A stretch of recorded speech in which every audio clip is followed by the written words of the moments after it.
எல்லாருக்கும் வணக்கம். Welcome to Walajah Sukanya Mohanram வீட்டு சமையல். இன்னைக்கு நம்ம வந்து கிருஷ்ண ஜெயந்தி.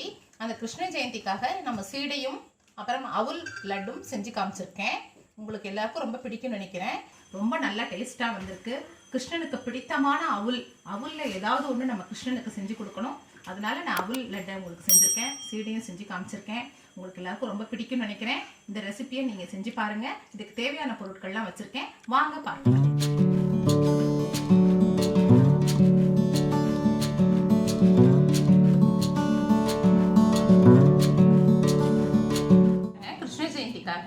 நான் உப்பு சீடை செய்யறதுக்கு தேவையான பொருட்கள் எல்லாம் இங்கே வச்சிருக்கேன்.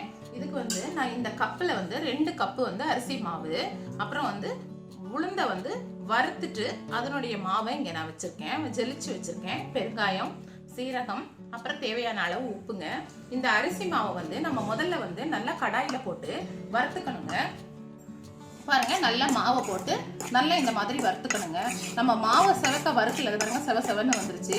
நம்ம மாவை வறுக்கல அப்படின்னு சொன்னா உருண்டை, நம்ம சீடை உருண்டை பண்ணிட்டு எண்ணெயில போட்டு பொரிக்கும் போது வெடிச்சிரும். அதுக்காக தான் இந்த மாவை வந்து நம்ம நல்லா வறுக்கிறோம்.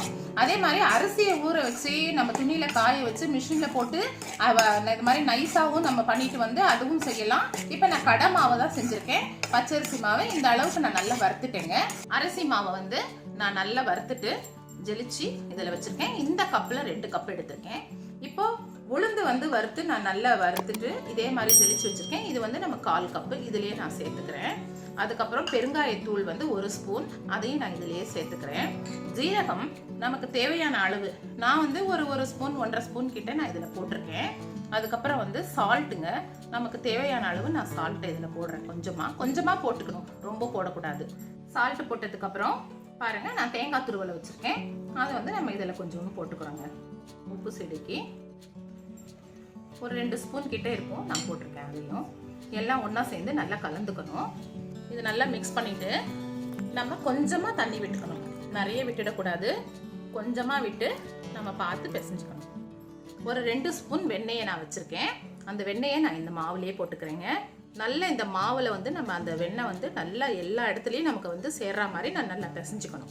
இந்த மாவில் உங்களுக்கு எள்ளு வேணும்னாலும் நம்ம எள்ளை போட்டுக்கலாம், அவங்கவுங்க விருப்பங்க அது. நான் எள்ளை இதில் போடலை, சீரகம் மட்டும்தான் போட்டிருக்கேன். எள்ளு வேணும்னா எள்ளு போட்டுக்கலாம்.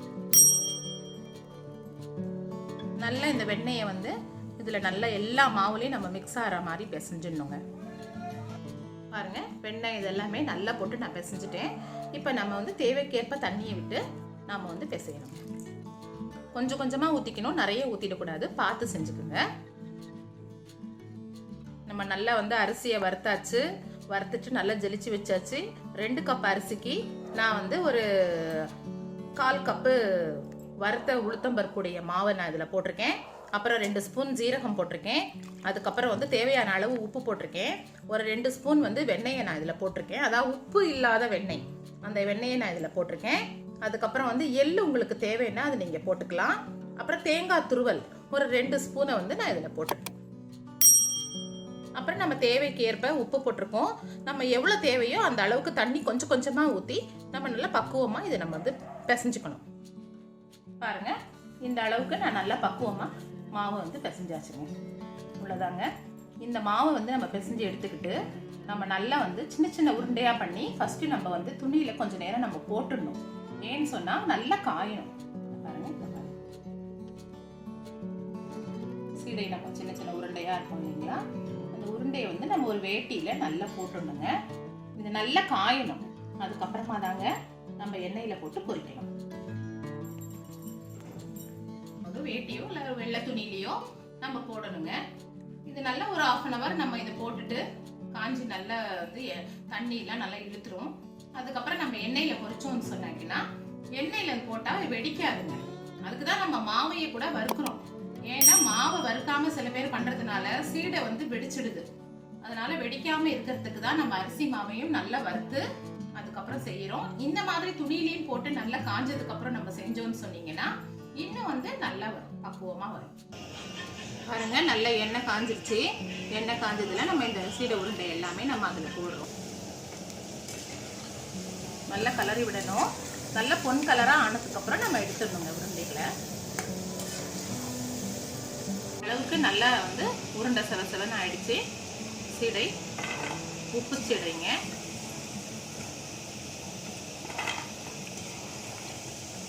நல்லா கரெக்டாக பொன் கலராக வந்துருச்சு. இதுக்கப்புறம் நம்ம இதை எடுத்துக்கணும்.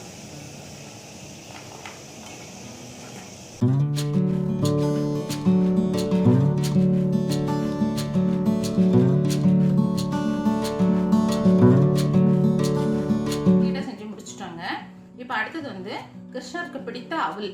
அந்த அவல்ல ஏதாவது ஒரு பாயாசம் இல்லை ஒரு உருண்டை ஏதாவது ஒரு பாலில் போடுறது இது மாதிரி செய்யணும். இன்னைக்கு நான் வந்து செய்ய போகிறது வந்து அவல்ல வந்து லட்டு மாதிரி நம்ம செய்ய போகிறோம். தேவையான பொருட்கள் என்னென்னு சொன்னீங்கன்னா, அவல் வச்சுருக்கேன், தேங்காய் துருவல் ஒரு 3 ஸ்பூன் வச்சுருக்கேன், 1 கப்பு நம்ம வந்து அவல்னு சொன்னால் 1/2 கப்பு வெல்லம் வச்சுருக்கேன், நெய், திராட்சை, நம்ம வந்து முந்திரி, பாதாம் அந்த மாதிரி இதெல்லாம் நான் இங்கே கட் பண்ணி வச்சுருக்கேன். ஃபர்ஸ்ட் இப்போ வந்து நம்ம அவலை போட்டு வறுத்துக்கணுங்க. ஃபர்ஸ்ட் அதுக்கு முன்னாடி நம்ம என்ன பண்ணுவோம், நெய்யை வந்து அடுப்பில் ஊற்றி 1 ஸ்பூன் நெய் ஊற்றி நெய்யில் வந்து திராட்சை போடுறேன். திராட்சையை போட்டு நல்லா அது ஃபர்ஸ்ட் வறுத்து எடுத்துக்கணும்.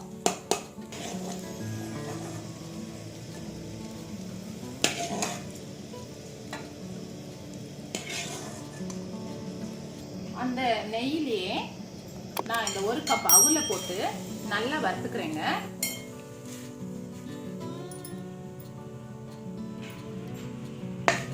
அவல் வந்து கருக்க கூடாது, நல்ல பொறுன்னு நல்லா ஆற மாதிரி அந்த நெய்யிலே நம்ம வறுத்து எடுத்துக்கணும். எல்லாம் நெய்யிலே வறுத்தாச்சு மொறுன்னு. இதை நம்ம எடுத்து கொட்டிடணுங்க, ஆற விடணும். இந்த மாதிரி கொட்டி கொஞ்ச நேரம் ஆறட்டும். அதுக்கப்புறம் இந்த தேங்காய் துருவலையும் இதுலயே போட்டு நம்ம வறுத்துக்கணும்.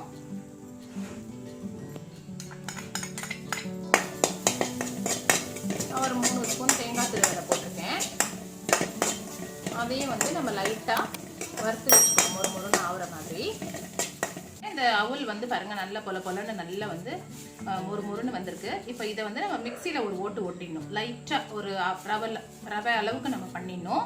இதை ஓட்டிட்டு வந்துட்டு அதுக்கப்புறம் இதுலேயே நம்ம வந்து வெல்லத்தையும் போட்டு தனியாக வந்து அரைச்சிக்கணும். தேங்காயையும் இதையும் நான் தனியாக மிக்சியில் போட்டு அரைக்கணும். இதையும் மிக்சியில் போட்டு அரைச்சிக்கணும். வந்து அவலை வந்து இந்த மாதிரி மிக்சியில் போட்டு நான் வந்து ஒரு ரவை அளவுக்கு மிக்சியில் அடிச்சு வச்சுருக்கேன். அப்புறம் தேங்காயும் வெல்லத்தையும் இந்த மாதிரி மிக்சியில் போட்டு அரைச்சி வச்சுருக்கேன். இது வந்து நம்ம இந்த அவல்லையே கலந்துடணுங்க. அதுக்கப்புறம் நம்ம நெய்யில் வறுத்து வச்ச இந்த திராட்சையும் நம்ம இதுலேயே போட்டுடணும். முந்திரி, இந்த பாதாம் எல்லாம் வந்து நம்ம பொடியாக நறுக்கி வச்சுருக்கோம், அதையும் நம்ம இதெல்லாம் போட்டு நல்லா மிக்ஸ் பண்ணணுங்க. நல்லா மிக்ஸ் பண்ணும்போது நம்ம இந்த வெல்லமும் தேங்காயும் போட்டிருக்கோம் இல்லைங்களா, இந்த அவலோட சேரும்போது நல்ல ஒரு உருண்டை பிடிக்கிறதுக்கு, இந்த லட்டுடைய விருண்டை நம்ம எப்படி பிடிப்போமோ அந்த அளவுக்கு நல்லா வந்துருச்சுங்க. இப்போ என்ன பண்ணணும், இதுக்குன்னு நான் நெய்யை வந்து ஒரு 3 ஸ்பூன் வந்து நான் வந்து சூடு பண்ணி வச்சுருக்கேன். அந்த நெய்யை வந்து நம்ம இதில் விடணுங்க. நெய் விட்டாதான் அந்த உருண்டை வந்து நம்ம பிடிக்க வரும். நம்ம இந்த சூடுலேயே பண்ணும்போது தான் நல்லா வந்து இதுவாக வரும். இந்த வந்து அவலை வந்து நல்லா நான் எல்லாம் மிக்ஸ் பண்ணியாச்சு நெய்யில். இந்த மாதிரி நம்ம வந்து உருண்டையை வந்து உருண்டையாக பிடிக்கணும். இது வந்து அவல் நெய் உருண்டைங்க. நெய்யிலே தான் நம்ம எல்லாமே செஞ்சுருக்கோம். இதை போட்டு ஏலக்காய் பொடி போட்டிருக்கோம், தேங்காய் துருவலையும் வெல்லத்தையும் நம்ம அரைச்சி போட்டிருக்கோம். 1 கப்பு அவலுக்கு நான் வந்து 1/2 கப்பு வெல்லம் போட்டிருக்கேன். உங்களுக்கு வந்து எந்த அளவுக்கு தித்திப்பு வேணுமோ அந்த அளவு நீங்கள் பார்த்து கூட போட்டுக்கலாம். அப்புறம் திராட்சை எல்லாம் நான் போட்டிருக்கேன். இதில் திராட்சையை கட் பண்ணியும் போடலாம், முழுசாவும் போடலாம், நம்மளுடைய விருப்பம். நீங்கள் எல்லாமே போட்டுக்கலாம். நம்ம வந்து சீடையும் அவல் உருண்டையும் செஞ்சாச்சு. வெண்ணெய் வந்து நம்ம கிருஷ்ணருக்கு பிடித்த வெண்ணையும் இதில் நாங்கள் வச்சுருக்கோம். இந்த ரெசிபி உங்களுக்கு எல்லாம் ரொம்ப பிடிக்கும் நினைக்கிறேன். எல்லாரும் செஞ்சு பாருங்க. கிருஷ்ணருக்கு வேண்டியது எல்லாமே நம்ம செஞ்சுருக்கோம். கிருஷ்ணருக்கு இது ரொம்ப பிடித்தமான அவல் உருண்டை, அதனால அதை நான் செஞ்சு காமிச்சிருக்கேன். நீங்கள் ஃபர்ஸ்ட் டைம் பார்க்குறவங்களா இருந்தால் சப்ஸ்கிரைப் பண்ணி பெல் பட்டன் ப்ரெஸ் பண்ணுங்க, லைக் பண்ணுங்க, ஷேர் பண்ணுங்க. அடுத்த வாரம் ஒரு புது ரெசிபியுடன் உங்களை நான் பார்க்க வருகிறேன். சுகன்யா மோகன்ராம். தேங்க்ஸ்.